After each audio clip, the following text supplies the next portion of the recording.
Hey everyone, let me start off this video by saying sorry for my voice because I've had a stream today and my voice is going to be a little rough, but nevertheless I still wanted to make a video on one of the 3 gear sets, Ongoing Directive, because out of all the gear sets this is the first one that I completed, so I tested it on stream, see how it worked, and figured, hey, might as well put this into a video. So, before we even look at the bonuses though, I should mention that the gear set bonuses, they do replace not only the brand set bonuses, so the stuff that you get from Heraldic Holdings or Wyvern gear, but also the gear sets don't come with any gear talents, which in my opinion means that the bonuses on these gear sets need to be really strong, because you're giving up on all those 15% damage to elite talents, you're giving up on Berserk, Safeguard, Clutch potentially, and to give up on all of that, that's quite a lot. The gear sets, they do still have stat rolls on them though, and they also have some mod slots, some of them at least. So it isn't like we just have the gear set bonuses and that's it, as I previously thought. But these gear sets not having any gear talents, and also of course not having the brand set bonuses, is going to be something to keep in mind. And you need to think about that, because if you're going to go for a gear set in the Division 2, it's probably best to go for the entire 6-piece, because the 2 and the 3 and the 4-piece bonuses, they might be pretty good in some cases. It's usually still not worth picking those up and missing out on all the talents that you could get from the high-end gear. So yeah, with that taken in mind, let's take a look at Ongoing Directive. Starting off with the 2-piece, the 3-piece, and the 4-piece bonus. The 2-piece is 20% weapon handling, the 3-piece is 25% burn damage, and the 4-piece is 25% bleed damage. And I'll start off by talking about the weapon handling, because that still seems to leave quite a few players confused as to what it actually does. Weapon handling is a combination of accuracy, stability, reload speed, and weapon swap speed.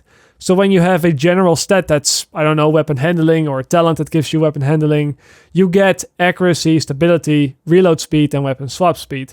Of course, you're not going to get all those things at 20% if you get 20% weapon handling, because that would make the stat weapon handling in itself pretty strong.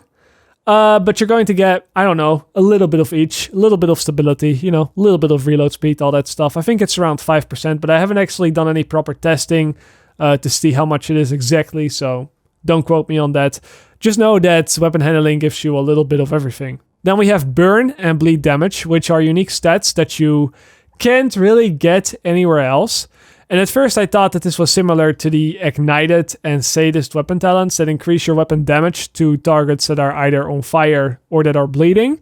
But no, this is actually increasing the damage of the bleed and the fire effects themselves. So the little ticks of damage that you see on top of enemies while they have this effect on them, that gets 25% stronger with the 3 and the 4-piece. I don't know. I think this is a pretty weak 3 and 4-piece, but once we get to the 6-piece, I think these two start to make a lot more sense. Then we have the 5-piece, which automatically collects all armor kits, ammo, and grenade within a 40-meter radius every 30 seconds.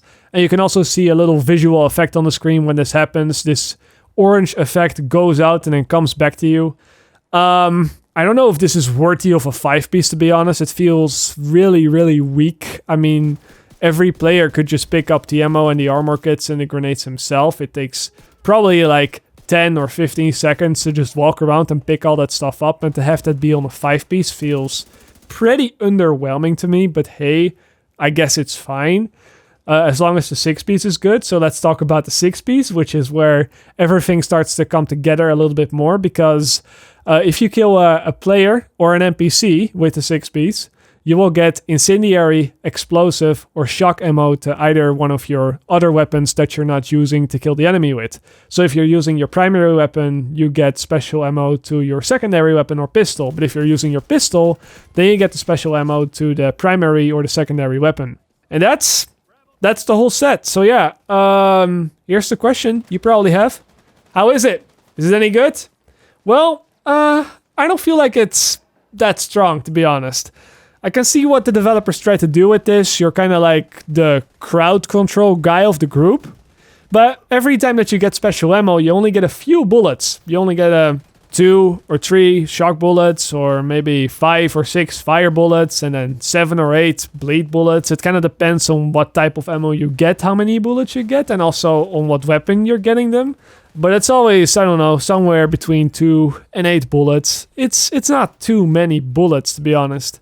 And even though the effect always happens, even with just 1 bullet, if you hit one guy with 1 bullet and that bullet is a shock bullet, the target will be shocked, so it does take effect with just 1 bullet.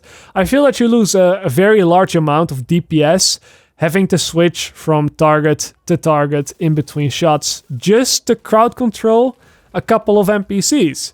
And then, of course, after every kill, you have to swap to one of your other weapons because you get the special ammo on one of the weapons that you're not using at the time, which then means you lose out on even more DPS. Now, there are definitely some talents that synergize well with this, but I feel like that it still isn't really worth to do this. Sure, you're setting NPCs on fire, or you're bleeding them, and by the way, bleeding is nothing but just a damage over time effect, so I guess you're doing a little more damage with the bleed, but then having to switch weapons and having to shoot multiple NPCs and switch targets in between the whole time, I feel like you lose out so much more DPS and so much more time doing it than just playing the game the normal way. If you would just shoot them, even with this build, but especially with a dedicated high-end DPS build, the NPCs would already be dead by the time you're still setting them all on fire, right? So I don't really see the point of this gear set other than, I guess it's fun to play like this. I said the same about the skills when I went over to Massive a long time ago to test out the game and gather footage all the way back in December before the game launched. I said that the skills took a long time to deploy and that if you have to aim at the enemies to target them, you might as well pull the trigger and kill them. It's how I still feel about the skills. I still feel that it's just way easier and way faster to shoot the gun when you see an enemy instead of trying to target them with a skill. And I feel it's the same way with this gear set. Like, why would I want to set the enemy on fire or put them on a bleed if I have to go through a weapon swap and if I have to like switch targets to get the most value out of them, if I can just get a DPS set and burst the enemies down in the same amount of time? The best crowd control, in my opinion, is if the enemy is dead, because, yeah, they are dead and you don't need to kill them anymore. So for PvE, I don't know. I wouldn't really pick up this gear set. But for PvP, it's a little bit of a different story because this gear set can actually be pretty strong in PvP, as you can imagine, because you can just cheese your enemies to death. Even though it was previously stated that these gear sets that would come out with this update will not apply a shock effect in PvP, it turns out that this only applies to normalized PvP. And in the occupied dark zone, the gear set takes full effect, which means that you can kill an NPC and then get the shock bullets, and then use those shock bullets to kill an enemy player. And yeah, you can easily kill an enemy player down from 100% health to 0% health during the shock effect because the time to kill is so low, which means they have no chance to fight back. And I did this right here, and I did this with a very, very unoptimized build. In a normalized DZ, you cannot shock players though, because you simply do not get this shock effect. You either get bleed ammo or the fire ammo. I'd say that the fire ammo is still quite strong because you can't aim down sights while you're on fire. So yeah, there's that. It's pretty hard to fight back if you can't aim at your enemy. Unless you're really close and you can just hip fire them, but that usually doesn't work too well. But yeah, for the occupied DZ, this is just extremely strong. And at this point, I'm also not surprised anymore. This probably means that the other gear set, which shocks players when they get close to a deployable skill, also works in the occupied DZ, which to me, and this is just a personal thing, it just renders the occupied DZ completely useless when it comes down to trying to have some PvP experience. Because why would I PvP there? Why would I try to survive and kill other players if it is so easy for me to just get shocked by one bullet and then just die to it without being able to fight back? It's, I don't know. The PvP in the Division 2 was already cheese on top of cheese. And honestly, it's starting to feel like the Division 1 all over again with the Reclaimer special ammo from patch 1.3. But you know what? Gonna keep my mouth shut here because we wouldn't want to be responsible for any changes now, do we? You guys already know how I feel about the PvP in the Division 2, so we'll just leave it there. No need to go over this all again. So yeah, to sum it up, do I think this gear set is worth running over a dedicated mix of high-end ones? Well, mostly no. I think a dedicated mix of gear score 500 plus high-end items is always going to be better than this. You're just going to kill enemies so much faster. And if you miss out on the crowd control every now and then, just use any of the special grenades that come from the specialization instead. The flashbang is really good. Fire grenade's also really good. It's much easier to use. It has more range as well. It has a very big radius, both of them.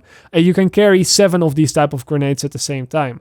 And they also drop all the time. And you get to keep your damage and survivability talents. So, I mean, why wouldn't you? And then for PvP, well, yeah, maybe you could run this if you want to be a troll and annoy other players with shock ammo in the occupied DZ. Or with fire ammo in a normal DZ. If you want to do that, then go for it. It's pretty easy to get kills with it, obviously. But I don't know. It's not very good at anything else other than having that initial shock bullet ready to shock somebody. Because you do have to kill an NPC before the fight starts. It is pretty easy to save the shock ammo though, because you get the shock ammo on one of your random weapons. And then you can just holster that weapon for when you meet a player. So you only have to proc it once, and then you can just walk around the DZ with it until you meet somebody. But other than that, yeah, I don't think this gear set is very strong outside of the cheese mechanic, so to speak. So yeah, that's pretty much it for Ongoing Directive. If you want me to make a video like this for the other 2 gear sets as well, then I can do that. Just let me know. And I'll also be back later tonight with another video, which is going to be my first ever vendor reset video for the Division 2, I guess. Because now that we're in Role Tier 5, we gotta do vendor resets. So stay on the lookout for that as well, if you're at all interested. For now though, as always, I'll see you guys later. Or, like they say in the Netherlands, zie je later.